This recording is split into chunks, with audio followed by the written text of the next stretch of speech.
Bienvenue à tous sur Les Experts, l'émission qui décrypte tout de la saison NBA en cours. En NBA, on a pris l'habitude de voir évoluer les plus grands athlètes de la planète, au sens propre du terme. La Ligue nord-américaine raffole des basketteurs immenses qui dominent les parquets grâce à leur envergure incroyable. Mais certaines équipes font sciemment le choix de ne pas utiliser ces big men. Le small ball, ça vous parle ? Mais si, vous savez, ce style de jeu qui consiste à n'utiliser que des joueurs relativement petits afin de privilégier la vitesse et le tir extérieur. Aujourd'hui, on va s'intéresser à ces équipes atypiques. Et on parie que là tout de suite, il y en a une actuelle qui vous vient directement en tête. Allez, on voit ça tout de suite dans ce nouveau numéro des Experts. Let's go! You're tired of LeBron. Are you tired of excellence? Listen, we talking about practice. What? If this happens, man! Contrairement à ce qu'on pourrait penser, l'idée d'associer des joueurs de petite taille n'est pas nouvelle en NBA. En effet, on retrouve des traces du small ball dans les années 80 du côté de Denver. Là-bas, le coach Doug Moe se met en tête d'associer Danny Sell 2m06 et Kiki Van de Weg 2m03 comme paire intérieure. Très souvent, Moe aligne simultanément 4 joueurs considérés comme des arrières sur le terrain. Avec des line-up pareils, les Nuggets scorent à volonté et pratiquent un basket ultra offensif. Et la stratégie fonctionne, enfin, en saison régulière. Car si Moe qualifie ses Nuggets pour les playoffs durant 9 saisons consécutives, on ne peut pas dire qu'il y fait des étincelles. Au mieux, une finale de conf perdue face aux Lakers en 85.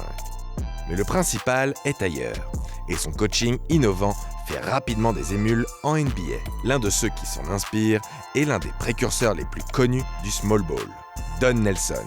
Nelly n'est ni plus ni moins que le coach le plus victorieux de l'histoire de la Ligue.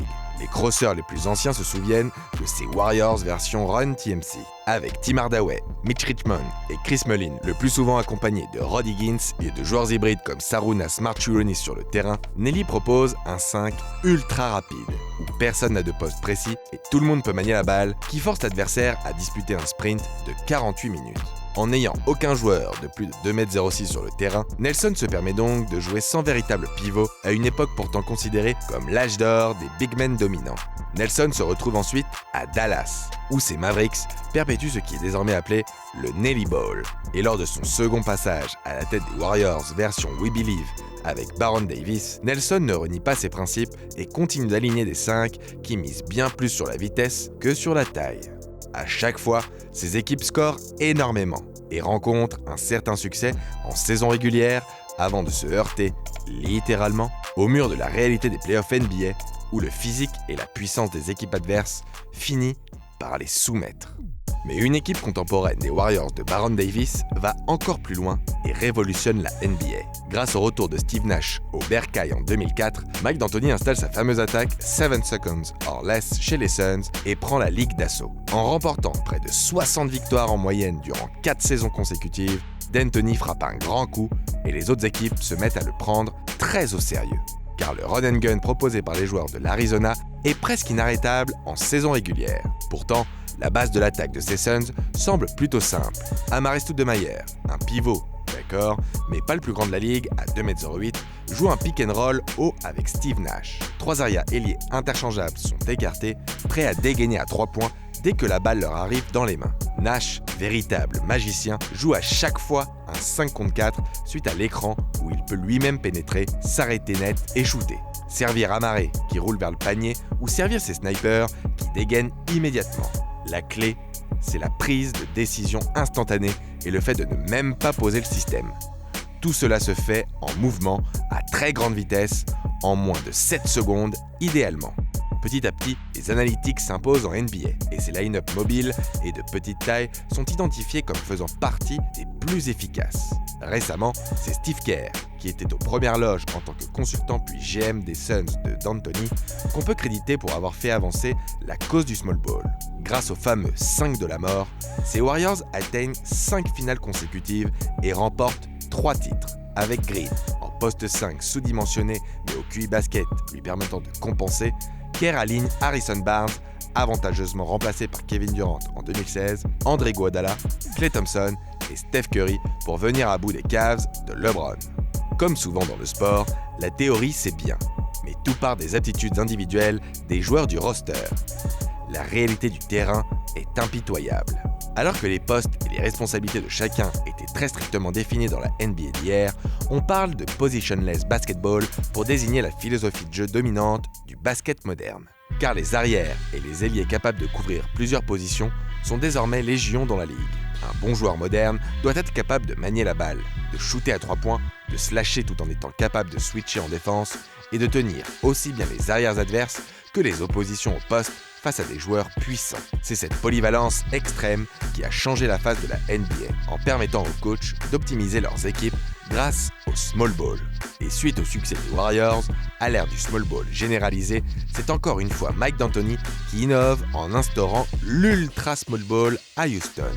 Une surenchère qui montre bien que le moustachu est prêt à vivre et mourir avec ses idées. C'est simple. En dehors d'un Tyson Chandler qui a bien assimilé son rôle de coupeur d'orange, l'effectif des Rockets ne possède aucun pivot de métier. Depuis le départ de Clint Capela pour Atlanta, c'est PJ Tucker qui occupe la place de pivot dans l'effectif.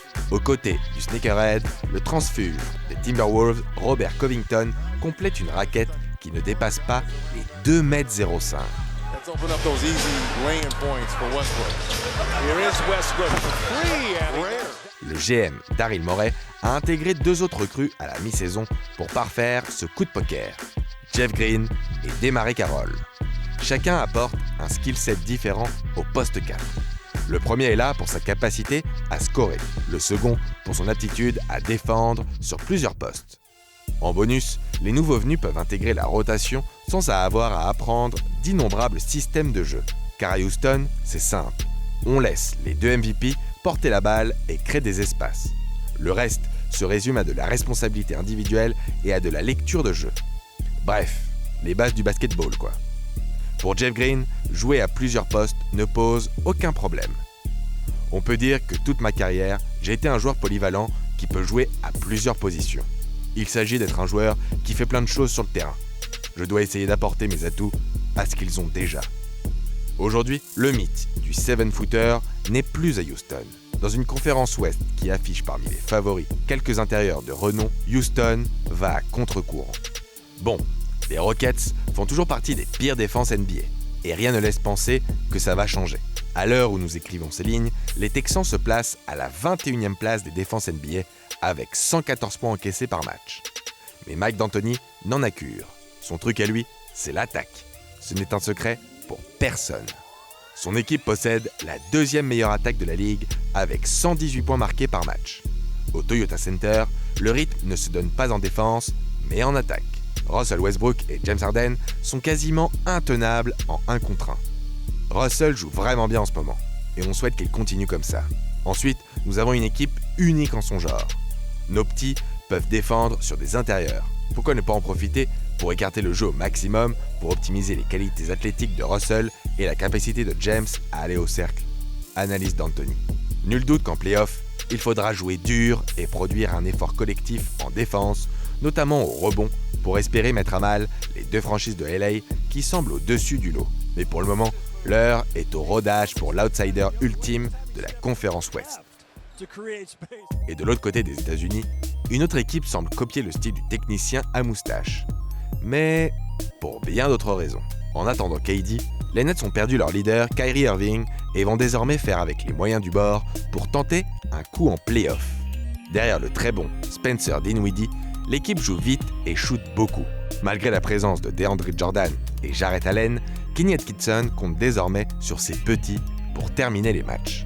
Joe Harris aurait-il un jour imaginé jouer au poste 4 dans sa carrière? Certainement pas.